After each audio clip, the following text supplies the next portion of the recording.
এই নয়ন ভাই নাকি? ও ভাই, ভাই ঈদ কেমন কাটাইলা? কি আর ঈদ কাটাইম ভাই? বউ ভাই বইয়া দুইটা গপ্প কথা করে কইবেন। দিবে। ভাই এলে কিতা কিনাকাটা করলা ভাই ঈদের মাঝে? কিতাব ভাই কেনাকাটা করাম, ঈদ তো আর আমরা লাগে না, পরিবারের লাগে।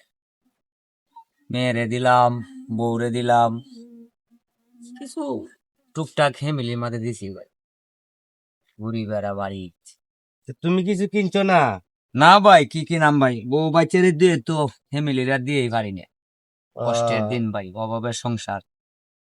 তোমারও তো একই দশা ভাই, দেয় পুরান কাপড় চোপড় আমার লাগা। তুমি কি করলা দে? ভাই রে, কার দুঃখ কার কাছে কই?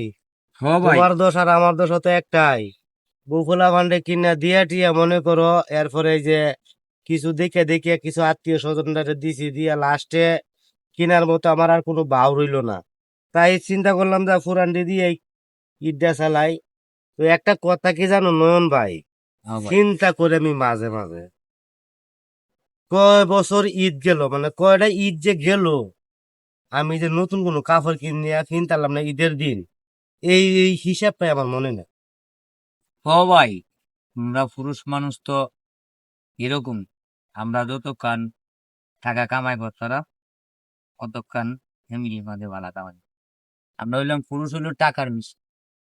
আসলে রে ভাই, পুরুষের কান্নাটা কেউ দেখে না, কিন্তু পুরুষদেরকে একটা কথাই বলি যে আমরা মতো পুরুষ যারা আছে সবসময় তারা হাসি মুখে থাকে, কি কারণে জানো?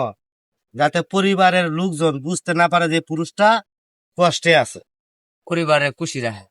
পরিবারকে খুশি রাখতে গিয়ে শত কান্নার মধ্যেও, শত কষ্টের মধ্যেও মনে করো যে সে নিজে হাসি মুখে থাকে। হাই রে পুরুষ জাতি রে।